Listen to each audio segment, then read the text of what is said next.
The Muskegon community recently said goodbye to a leader who defined the meaning of public servant.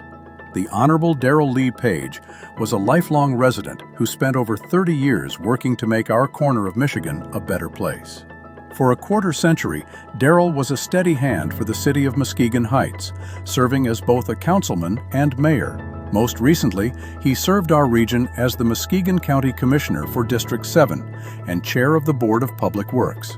Beyond the titles, he was a man of deep faith and a devoted husband to Dr. Michelle Lloyd Paige for over 41 years. Darrell was known for his calm presence and his unique ability to bridge divides.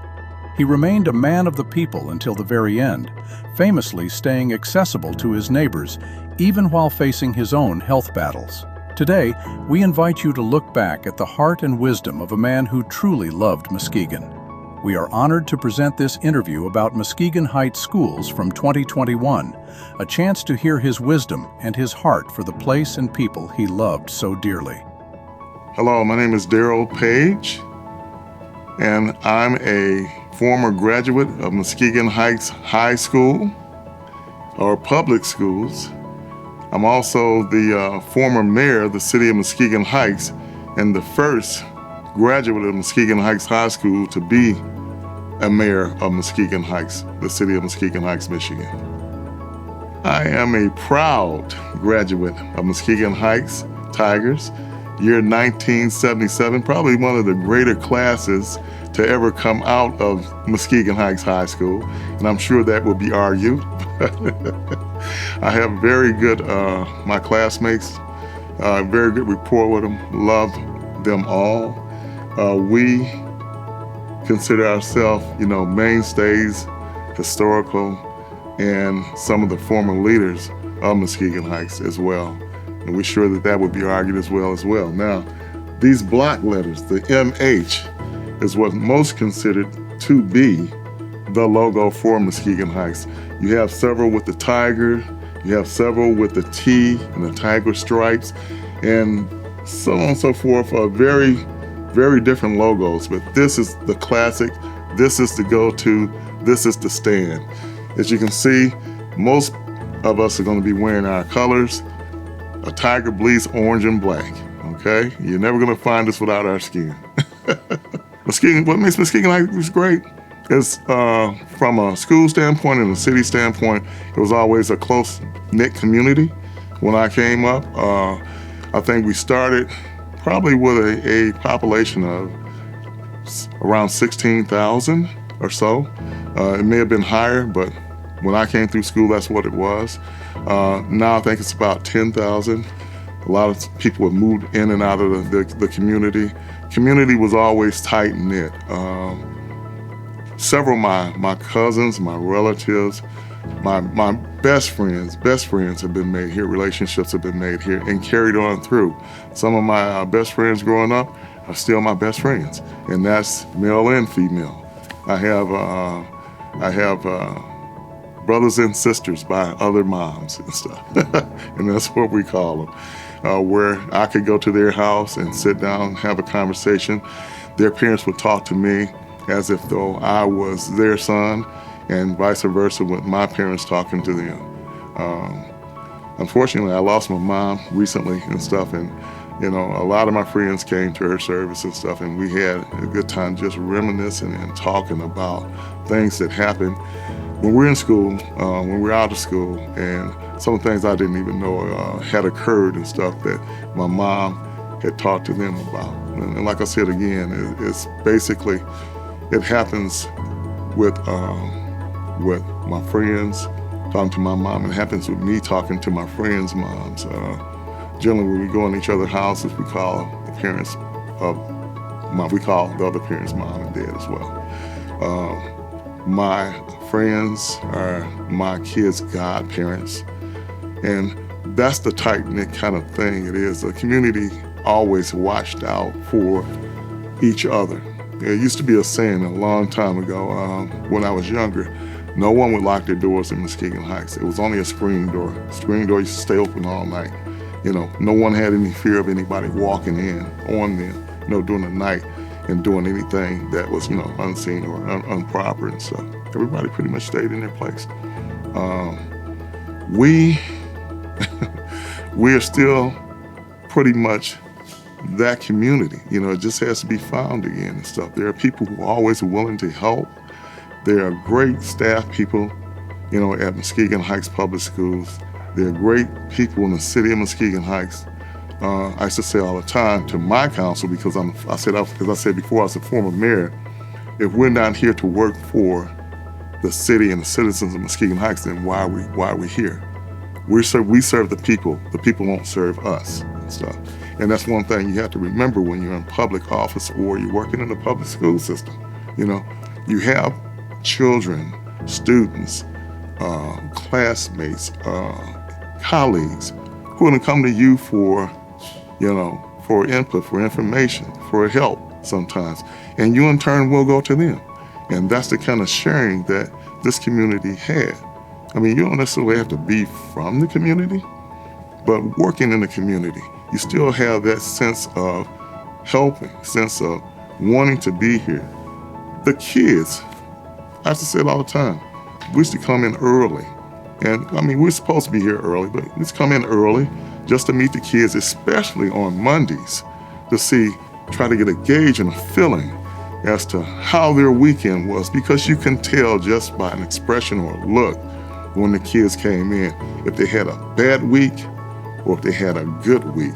And you make a mental note that I need to talk to this child or this student sometime over the course of the day or the next 2 days to try to see what's going on, to see if we can actually help.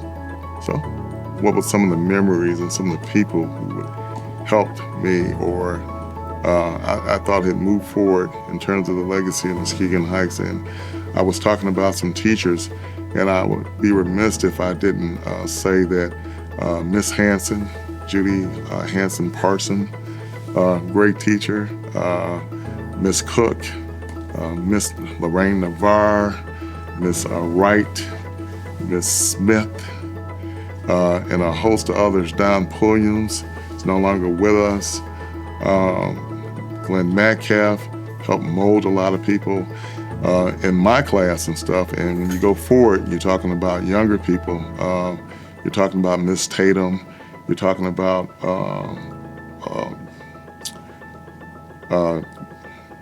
Keith Guy. You're talking about Lamar Chapman. Just a number of people who actually placed their love, sweat, and tears into this institution, into this city, into the children to help them prosper and get better. As you know, there are several. We brag on our alumni, which goes from doctors. You have Dr. Denise Logan. You had Attorney Ted Williams. You had Judge Greg Pittman. You have Miss Love, Kathy Love, amongst a lot of other names. That I just can't think of right now. I'm sure in some of the next interviews you will probably hear those names as well. Lando Burt, just fabulous people, good people who came from this institution and continued their good work as they went out into the world. What was some of the legacy and some of the people who helped form the legacy for Muskegon Heights Public Schools as well as the city? And I was just thinking, when you're talking about forming a legacy, you're also talking about people who work several positions. So that legacy is formed from administration all the way to service staff. So my answer to that would be John Sitnor, superintendent for Muskegon Heights Public Schools. It would be Robert A. Warren, assistant superintendent, also mayor, previous mayor from the city of Muskegon Heights. Dan Smith, principal. A number of instructors. As I said, Dan Smith, the principal. He had Nate Allen, principal. Alexander Davis, principal, and also one of my first gym teachers, phys ed instructors, Miss Dinner, elementary phys ed instructor, Don Pulliams, is no longer with us, but a great instructor, Dr. P, Miss Lisa Cook, Miss Lorraine Navarre, Miss Wright, Miss Smith, also Mrs. Tatum. And when you're talking about forming a legacy and having hands form your students and help with your staff, you're also talking about that service staff. You're talking about William Donson, custodian, Mr. Harris, hall monitor, Miss Patton, hall monitor, Mrs. Helen Huey, food service, Miss Grant, food service, Mrs. Bolton, food service. These are all the hands that educated, molded, fed the children and the students, as well as the faculty of Muskegon Heights. That's what makes a good community. And that's what happens here at Muskegon Heights Public Schools. Legacy is going to always be tied into some kind of sporting event and stuff. You're going to have, the basketball players, and some can recite. I can't always do it, but some can recite back as far as like the 55, 56 championship team. Exactly what happened there, the last minute free throws and stuff. Some of the players, the MC Burtons, the Ed Burtons, gosh, and I'll be remiss, but I have to say I'm sorry, I'm kind of pulling a blank on that one, but anyway, the Ed Burtons, the MC Burtons, the O.C. McCartys, some of the guys who came through with that first championship and then repeated again. So then we went for a spell where, we constantly made the championships, did not win it, and then we won it again. But I'm telling you, the thrill in the stadium was just as if we were winning the games and stuff, because the whole community came out to support that team and stuff, as well as when they had football teams, as well as when they had track teams and stuff.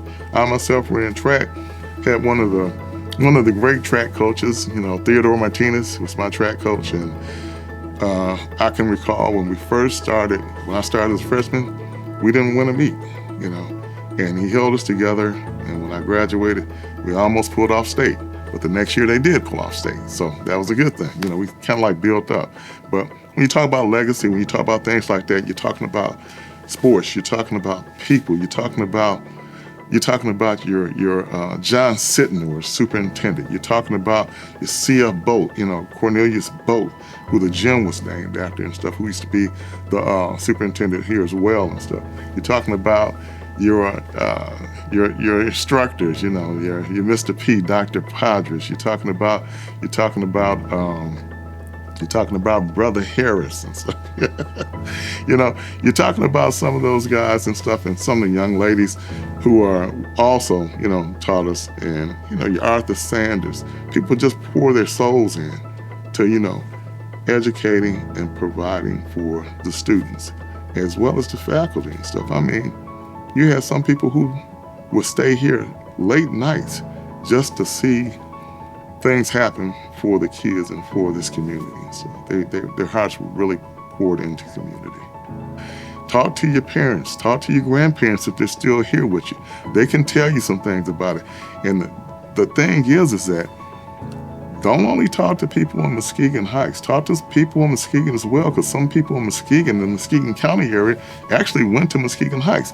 When they have the tailgate, this big tailgate event that actually it's a tailgate and it's also an alumni event. So you run into people who graduated back in the 1940s, okay? And they say, hey, this is a great thing. I can tell you about when I was here. They talk about some of the colors of the attire there. It was still orange and black or orange and white and stuff. It was still tiger colors. So, and they also are tigers. They bleed orange and black or orange and white and stuff, So it just depends on what year you came out. So, but all are great people. love them all. Don't get a chance to see them a lot. See them at events like that. That's really something. Maybe you guys can pop back when they have one of these events and interview some of those people as well, and you'll have probably a great, rich resource of people that you can tap into who can tell you a little bit more, even more than I can tell you about what's going on with the school system, what's going on with the city and stuff.